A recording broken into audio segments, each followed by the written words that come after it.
자,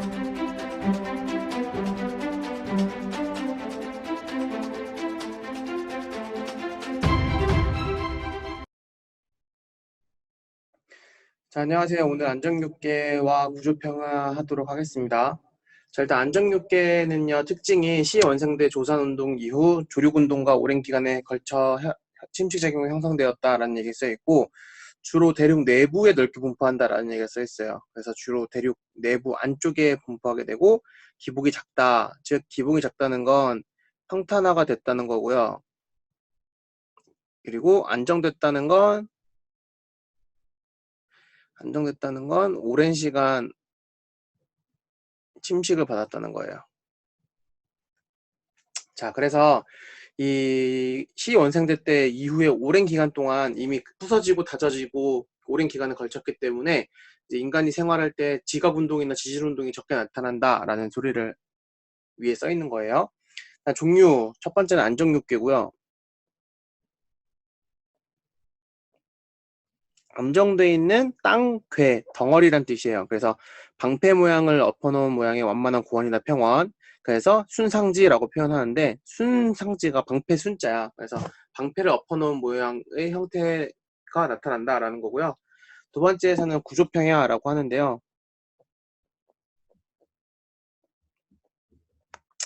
자, 오랜 기간 동안 지질 시대에 거쳐서 지각 변동을 거의 받지 않아 수평층 상태로 남아있는 것. 즉 얘는요, 뒤틀린 흔적이 없다는 거예요.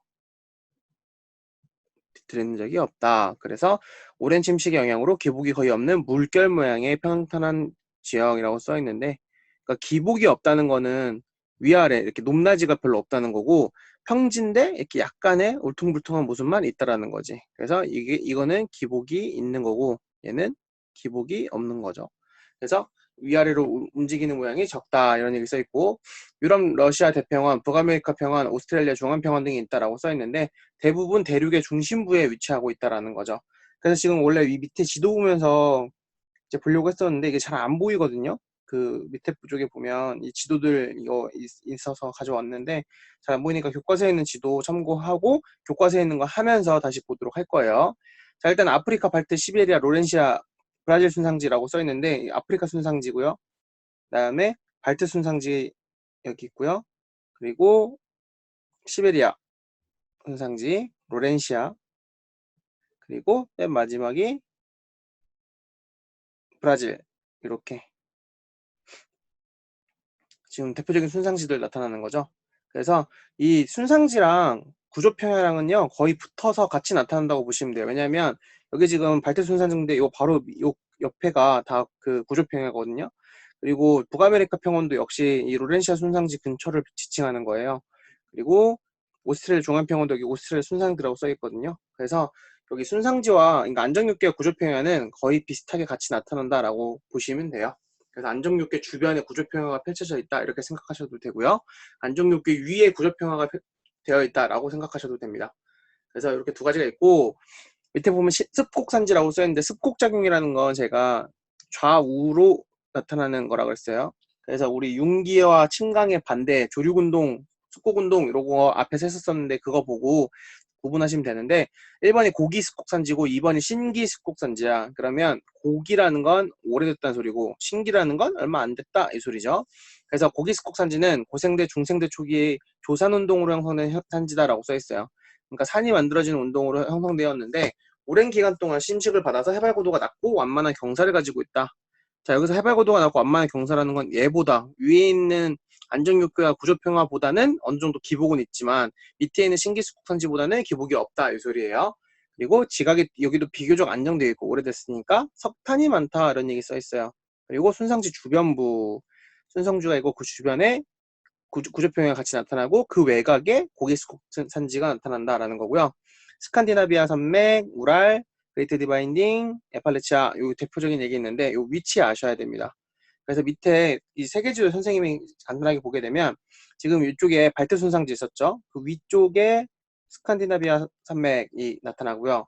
그 다음에 시베리아 순상지와 이 발트 순상지 사이에 여기 우랄 산맥이라고 있어요. 얘는 한때 유럽과 아시아를 나누는 지형적 경계이기도 했어요.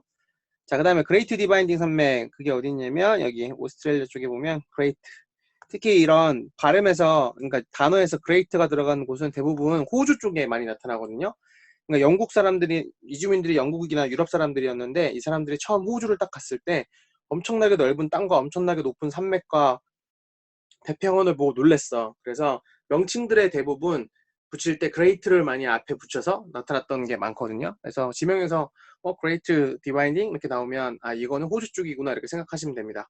그리고 에팔레치아 산맥 같은 경우는 여기 미국에 있어요. 로렌시아 순상지 외곽 쪽에 나타난다는 거. 그래서 지리부도를 활용해서 이 위치 알아두거나 선생님이 지금 밑에 표시해 둔 거 보면서 이제 조금 위치를 잘 알아두시는 게 중요합니다. 고기수국 선지의 위치.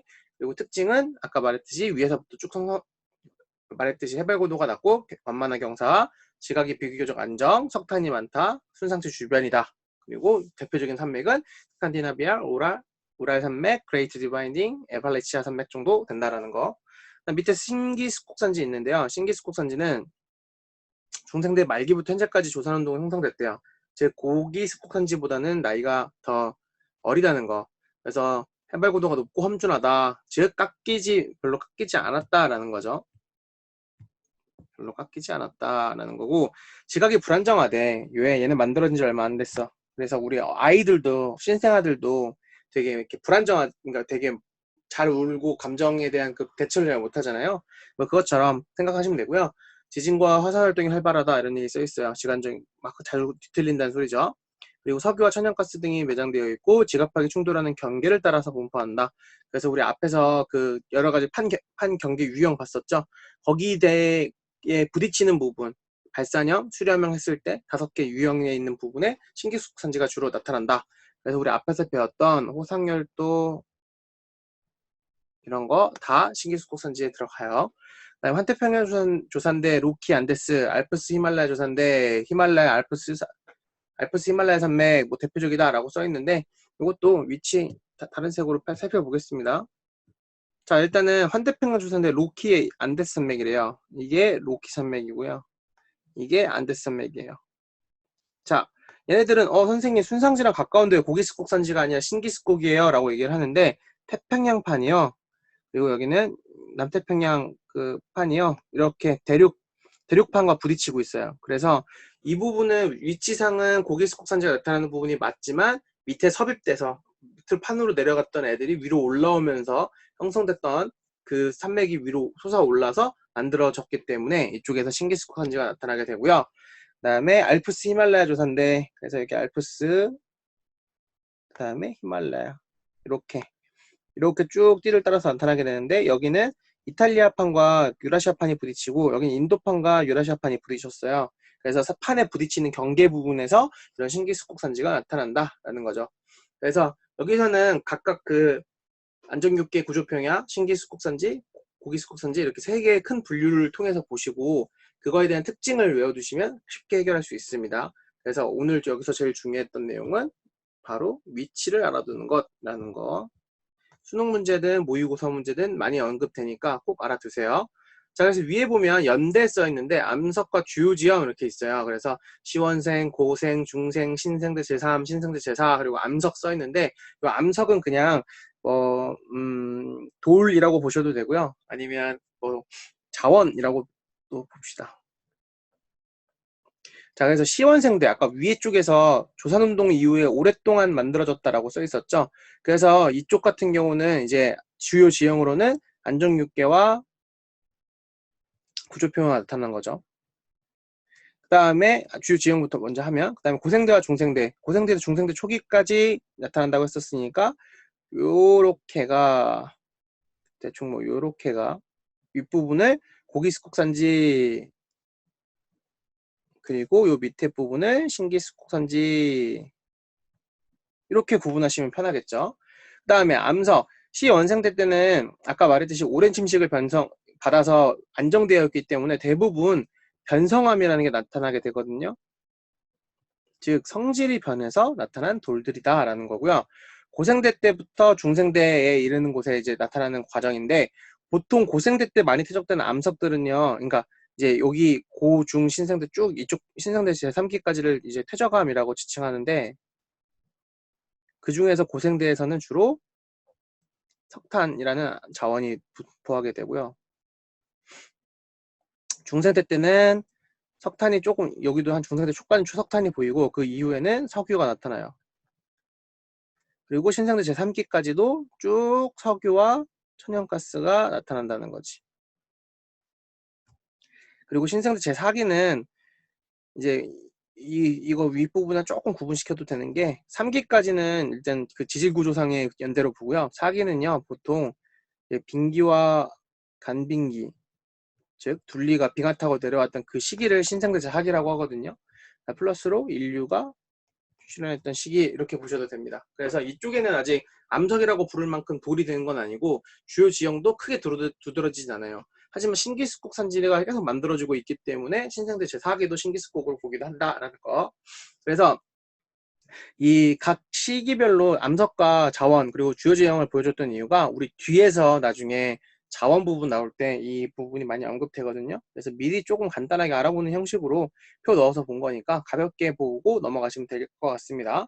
그래서 오늘은 이제 계약도 얼마 안 남았으니까 네, 진도 뒤에 안 빼고 여기까지 하도록 할게요. 그리고 시험 딱 계약하면 그때부터 선생님이 나눠주는 프린트로 수업 진행할 거고, 그때도 얘기했듯이 수행평가 이제 3개 반 합해서 뭐 고땡양에 의해서 결정된 반도 있고, 그래서 그거에 따라서 수행평가는 시험 끝나자마자 바로 보겠습니다. 이제 오픈북 테스트로 진행되고 여러분들한테 선택할 수 있는 피규어를 추가로 제공해 주는 거지 그거 가지고만 하라는 게 아니에요. 재료는 여러분들이 내가 뭘 할지 꼭 고민을 하셔야 됩니다. 그래서 이번 주 다음 주까지 최대한 고민해서 뭘 만들지에 대한 구체적인 계획도 좀 있었으면 좋겠어요. 뭐 그게 좀 어려우면 학교 오자마자 선생님이 그 활동 계획지를 나눠줄 테니까 그거 보고 어떻게 꾸밀지 꼭 결정하시고 내가 보여주는 병 보면서 아 여기다 이거 넣어야겠다라는 거 꼭 해주시기 바랍니다. 오늘은 여기까지 하겠습니다.